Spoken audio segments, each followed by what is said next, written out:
All right, how we doing, guys? This is the first video of a brand new channel on YouTube, Adventure Photography. So that's what we're going to talk about. We're going to talk about photography, all kinds, whether you're amateur, professional. We're also going to talk about equipment. We all love to talk about equipment and latest widgets, don't we? What's the best for whatever we're going to take pictures of, whether it's, I don't know, hanging out in the Grand Tetons or taking pictures of your daughter at the recital. Things that I would like to talk about also, basics of photography.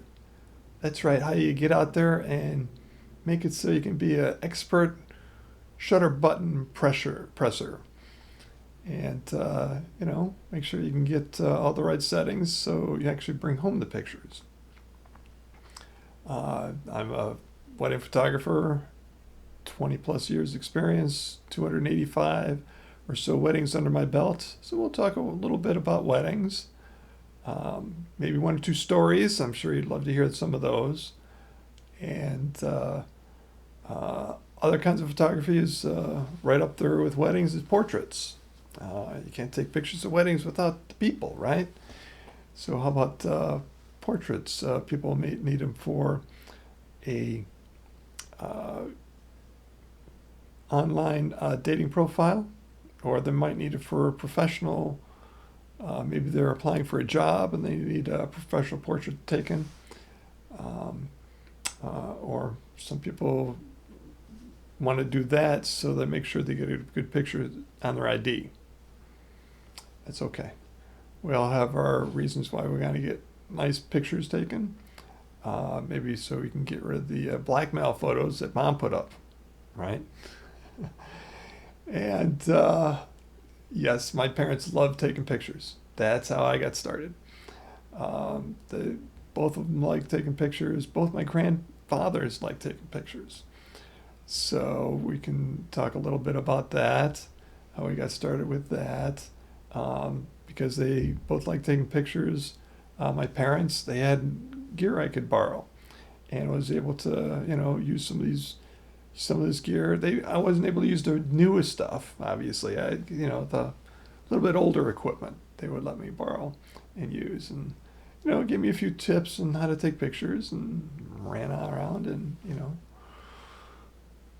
bought some film and brought home some pictures, some slides, prints, whatever.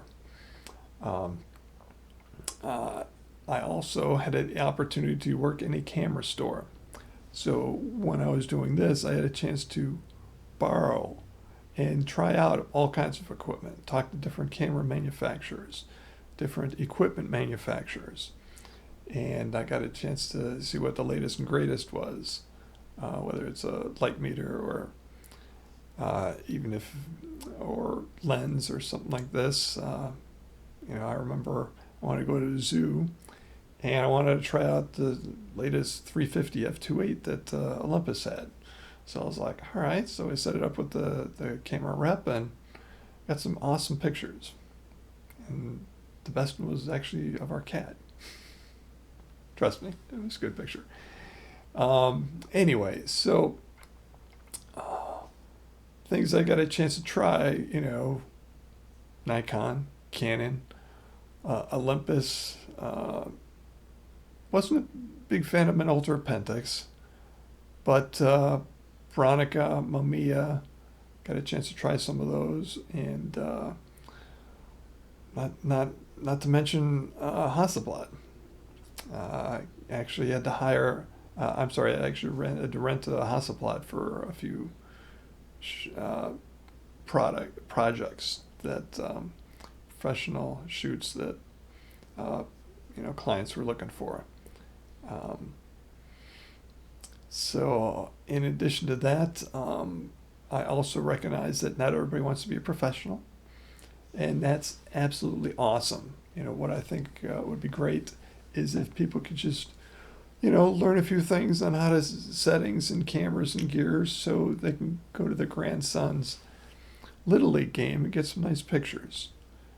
Or maybe they're going to be traveling to one of the great national parks that we have in this country and want to bring home some nice pictures of that.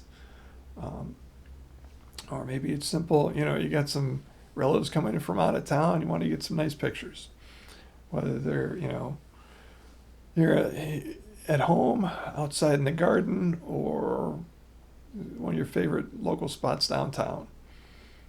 All of these are, things to think about, including lighting, because you can't take pictures without light. So lighting we're going to talk about is going to be both studio, or you can be at a nice, safe, dry, controlled environment and take pictures. And of course, location work. I'm a location kind of a guy. I like, being out and about. Where do I hang my hat? Take a look up here. And this would be one of the places that I like to hang out and visit from time to time. You get bonus points if you recognize the skyline. All right. And we're also going to talk about, real estate photography. Take pictures of interiors, things like this, things that you need to think about.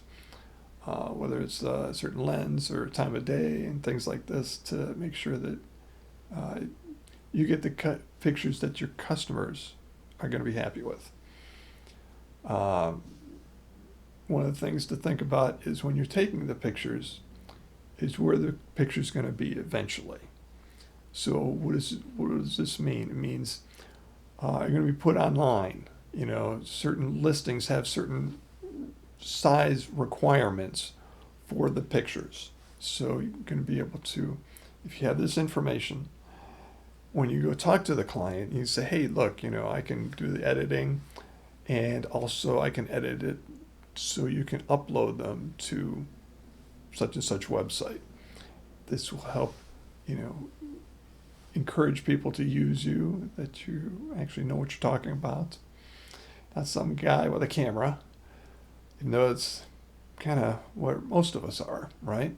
Just person with a camera, guy, gal, and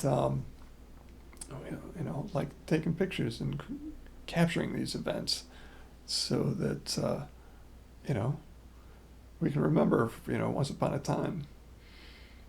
All right, guys, I think that's just about it for now. And stay tuned for the next one, and we're going to get the ball rolling with the next video, talking about megabytes and gigabytes and what this means for you in your situation. All right, I'll see you in the next one.